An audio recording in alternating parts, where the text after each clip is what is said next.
How about some interesting Bible facts about the Sabbath? Okay? There's some really cool things about the Sabbath. You know, it's like, there's so many cool things. We could do this all afternoon. We won't, because there's so many cool things. But we're going to do some, okay? So let's just look at some interesting facts. After working the first 6 days of the week and creating the earth, the great God, the creator of the universe, rested on the seventh day, right? Okay? So he stamped that day as the day of God's rest, or the Sabbath day. Okay? In Hebrew, of course, we know the Shabbat means to rest, cease, loss of time. It's the Strong's definition. So if we think about it, the illustration here is when a person is born on a certain day, that day becomes their birthday, right? Okay? So when God rested upon the rest day, Sabbath day, that became his rest day, right? The Sabbath, the seventh day, became his rest day. Shabbat, Sabbath day in English, okay? That became his rest day, right? Therefore, the seventh day must always be God's seventh day, Sabbath day, right? His Shabbat. Yes. Think about it. Can you change your birthday to a day that you weren't born on? You can't. I mean, your paperwork could be messed up. Your driver's license could be messed up. You might be undercover. People are looking for you, and the government gives you a fake ID, but it's still not your birthday, right? You know when your birthday is, right? And so when somebody who says they know you come up to you and say, hey, happy birthday, it's like, it's 6 months from my birthday. You don't know me. Don't ever do that to your wives, gentlemen. Young guys, learn this. There's things you need to write down. Birthday, day you got married, day you just keep that somewhere in a little box, somewhere in the back. Just keep it, trust me. You don't want to do those things on the wrong day. Don't ask me how I know that. No, fortunately for me, my wife does the same thing. So we just like, isn't it about, she look like, isn't it like close to our anniversary? I'm like, I don't know. She's like, let's look it up. So I love that. That's rare. That's no. Most of them have it engraved. Like there's a section, we're going to study the brain in a few weeks. There's a section of the brain, don't know what happened to hers, but all the rest of the women have it engraved there. I'm praising Yahweh that hers didn't get engraved. Maybe she blinked or something happened. Wait a minute. Why don't you remember our... Something must have happened.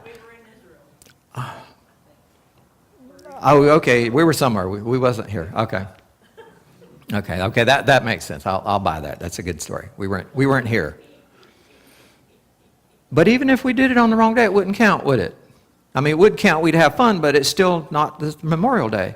So since we can't change our birthday to a day we weren't born on, you also couldn't change God's memorial rest day to a day he didn't rest on. Particularly to the first day of the week, which is like the most major creation day in the universe, like light and matter and everything comes into existence. Oh, let's make that the day of rest. He could, let's just be honest, he could have done it all in one day. He said, you know what, let's just have a big day. And boom, all of it one day. And the second day he could have rested. He could have. Or he could have done it in 2 days and rested on the third day. He could have. There's really only one day it couldn't have possibly been on, because you can't have a creation day and a rest day on the same day. So the only possible day it couldn't have been is the very day that people want to say it's on. It's like, can't be. Doesn't work. By the way, this is not logically consistent. If you want to attach Rabbi Zachariah's analysis to it, doesn't work. You see what I'm saying? It just doesn't work. You can't have two truths simultaneously at the same time that disagree with each other. Okay? And there we go. So you got to use that stuff already. Genesis 2:3, the Creator blessed the seventh day, right? And so it says in 20:11 that he sanctified the seventh day. Okay? Same thing. He made it the Sabbath day in the Garden of Eden at creation. So this is not a new thing at Mount Sinai. Right?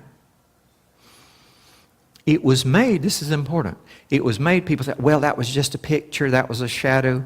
No, it doesn't work. Because it was made before the fall of man. And before the fall of man, you didn't need types and shadows. You could have the real thing. Yahweh Elohim walked with Adam in the cool of the day. He heard the voice of God walking in the garden. Think about that one. Who was that? Okay? He has feet. And he's walking. No, it was an angel. It says it was Yahweh. Okay? So it's not a shadow type because they didn't have shadow types. The Bible doesn't have those until after the fall of man. That's when they're introduced. That's when we have to have pictures to see what's coming because we can't be in direct contact with Yahweh anymore. Okay? Not in his uncovered form.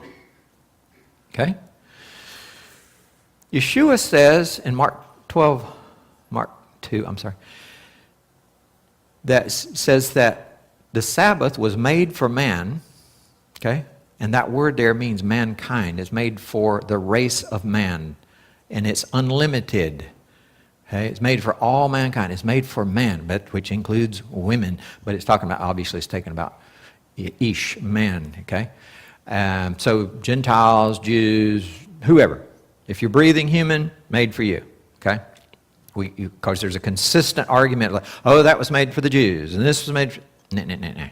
Made for mankind. Okay? And it is a memorial, Exodus 20:11. You know, we talk about that in the commandments here. It says that it's a memorial of creation. So every time we rest on the seventh day, as God did at creation, we commemorate him as the creator. That's what it's for.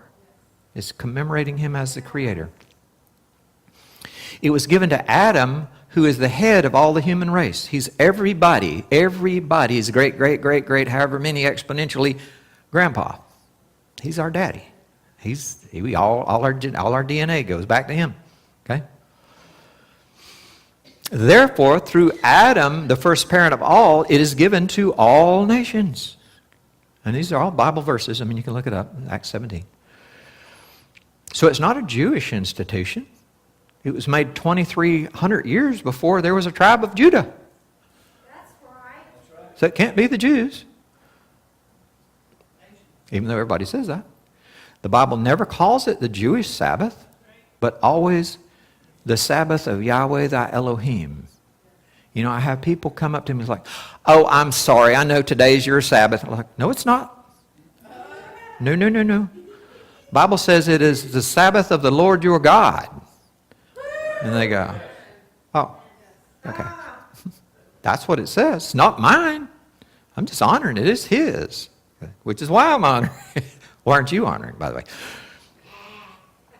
The seventh day is honored throughout the ages of the patriarchs. There's some examples, Genesis 2, 8, 12.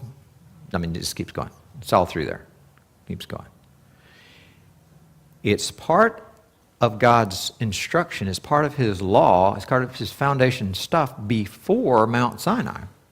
It's nothing, this was not new at Mount Sinai, okay? But then at Mount Sinai, God placed it in the heart of the Ten Commandments in Exodus 20, 1 through 17. By the way, it's the longest of the commands. So if this is something that's going to change, why would he put it right in the middle of this list of other things that everybody will admit is not changeable? That's right. Can't murder, can't steal, can't commit adultery. Okay, none of that's okay. Why all of a sudden this one we can take out and change it? That doesn't work either. That's not logically consistent either. The seventh day, Sabbath, was commanded by the voice of the living God, the Creator. He spoke it into existence. Deuteronomy 4:12 and 13. Then he wrote it with his own finger in stone. That doesn't sound like something that's going to go away. He writes it on the stone, not just in the sand, so it's not going away. Just showing that it's permanent, right? It was sacredly then preserved in the ark and put into the Holy of Holies in the temple. Oh, he's going to do... Don't think so. That doesn't sound like something that's going away. He forbid work on the Sabbath, even in the most This is actually speaking to times when it was like you got to do these certain things. It's time to harvest. Nope. Rest on the Sabbath day. The Israelites were destroyed in the wilderness because they profaned the Sabbath. It is a sign of the true God by which we are to know him from the false gods, Ezekiel 20:20. When you look at what's going on in Ezekiel 20:20, there's a bunch of false gods. Okay, that's what they're secretly worshiping, false gods. And the way you can distinguish them is what Sabbath they keep, what day they keep holy. Yahweh promised that Jerusalem would always stand forever if the Jews would keep the Shabbat. That's Jeremiah 17:24. Okay? And by the way, if you don't, and that's what Jeremiah was warning them, you keep profaning the Sabbath, it's going to be destroyed. And they continued, and that was Judah, and this is the southern tribes. It was Judah, Benjamin, and the part of Levi that was there. And they were profaning the Sabbath, and that's what he's telling them. Like, it will be preserved if you keep Shabbat, and it's going to be destroyed if you don't. He's going to turn it over to your enemies, which is what happened. And then the question, well, didn't Yeshua do away with the Sabbath? No, he did not. Actually, he carefully taught how to observe it. In Matthew 12:1-13, if you look, he's telling us how to keep it, not how to do it away. He taught his disciples that they should only do what was lawful, of the Torah, on the Shabbat. In Matthew 12:12. 30 years after the resurrection, the Holy Spirit, through Dr. Luke, calls it still the Sabbath day. And they were going to the synagogue on the Sabbath day in Acts 13. The Sabbath is a memorial of creation. Okay? Yeshua, the Bible tells us, is the creator. John 1:3 says, all things were made through him, and without him was not anything made that was made. Okay? Colossians 1:16 says, for by him were all things created, both in the heavens, on the earth, visible, invisible, whether they be thrones, dominions, rulers, authorities, all things have been created through him and for him. He's the creator. He's the creating force of God. He is that creator that was there at creation. And then it says in John 1:10 that he was in the world, and though the world was made through him, the world didn't know him. Kind of the same today. Colossians 2 tells us that for in him, in Yeshua, dwells all the fullness of the divinity in a bodily form. Not some of the fullness, not some of God, all the fullness of the divinity. If it's all the fullness, what's missing? Nothing's missing. Or either it's some of the fullness. It's all the fullness in a bodily form. So when you celebrate the biblical Sabbath, you're celebrating the divinity of Yeshua HaMashiach. You're actually celebrating the divinity of the Messiah. And when you are ignoring it, or when you ignore it, when you choose to ignore it, you are in fact ignoring who he really is. You're ignoring the divinity of Yeshua, of Jesus as the creator. Okay? Amen? I think that's cool.